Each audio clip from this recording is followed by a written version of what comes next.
Today we're going to be analyzing a cold outreach email template that you can use to get yourself clients as a freelance web developer. But most importantly, the goal of this series is to sit down each week and study email marketing so you get better at finding clients. There it is. Let's look at how it might look like on a real example. Hey John, I've been following you online for a while because you're doing a great job at educating people on social and political issues. I really got inspired by what you said recently on YouTube about the effect of the Black Lives Matters movement has on society. My name is Alec and I'm from Canada. I'm a web developer and I specialize in creating websites and sales pages with high visitor to customer conversion rate.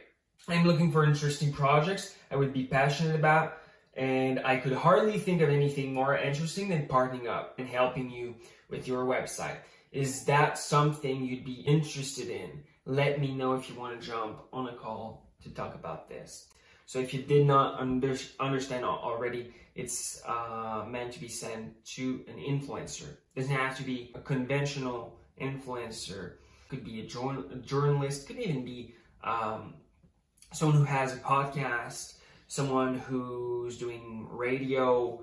Obviously, it could be a YouTuber, it could be an Instagrammer.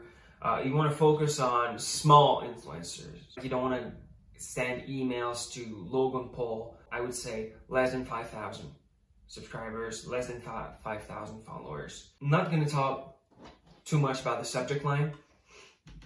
Here, it's a hook, right? You want to make sure that people opens your email. This is meant to be sent to someone who has a small following, someone who's not receiving a lot of fan letters. The idea here is that person will be really excited to receive a fan letter. So, hi, name of the influencer. If, let's say, PewDiePie has 5,000 subscribers.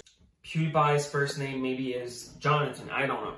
You want to say, hi Jonathan. You wouldn't want to say, hi PewDiePie, right? You want to use the real name. If you don't have it and you can't find it, then it would be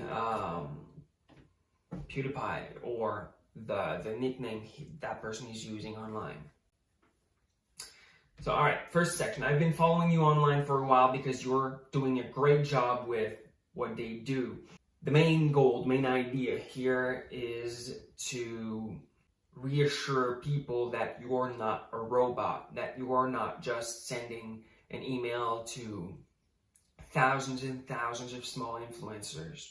It's also a compliment, and it's also positioning yourself as a fan. So on a technical standpoint, it's a compliment, and it's reassuring people that you're sending them an email personally. When you tell them what they do, you're telling them this as precisely as possible because it reassures people that you're really just sending them an email personally, right?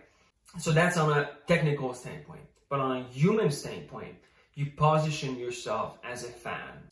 Small influencers don't have a lot of fan letters, don't have a lot of most of them don't have a lot of fan letters. Most of them work a lot and have very, very little results in terms of money, but also in terms of love, right? They don't receive as much love as they would like to, most of them. Saying that kind of stuff to that kind of person will make them feel good about themselves. It will make it so they like you, even though they don't know you. Well, that would be the ultimate goal, right? That they like you, because people are buying from people they like. They won't even get on a call with you. They won't reply to your email if they don't trust you, unless you're harassing them. Then they will ask you to stop sending emails. The core of the email is make them feel good about themselves and connect with them. Section number 2. If this is I'm not a robot, this is I swear I'm not a robot.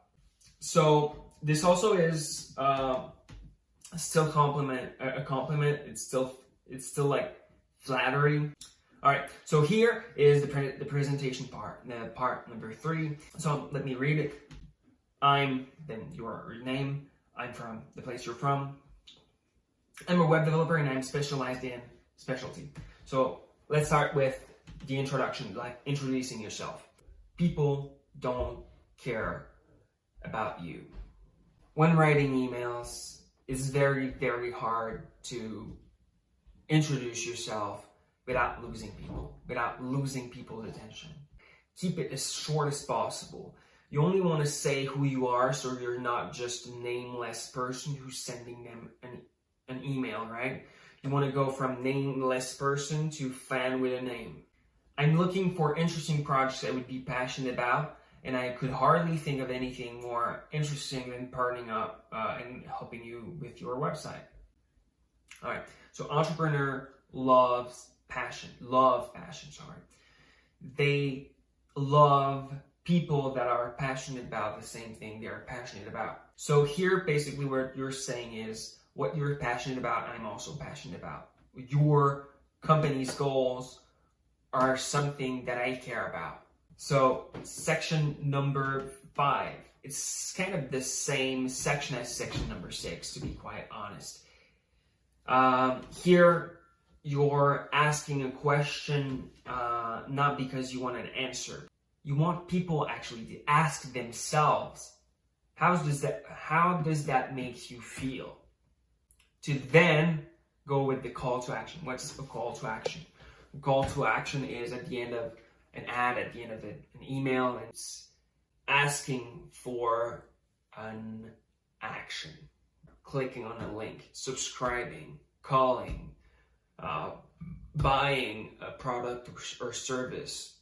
Here, it's a very, very laid back call to action. It's like, let me know if you want to jump on a call. You're only offering it, not pressuring in any way, shape, or form. Straightforward call to action could be asking for a call and then asking what time works best for you. Would that be tomorrow or the day after? That would be a lot more straightforward, a lot more aggressive. Here you want to have, I recommend you have a very laid back call to action, but both could be done. I recommend that one, but that one also also puts a lot of emphasis on follow-ups. What I mean is follow-up emails become really, really, really important when using that kind of call to action, because you won't get as much reply.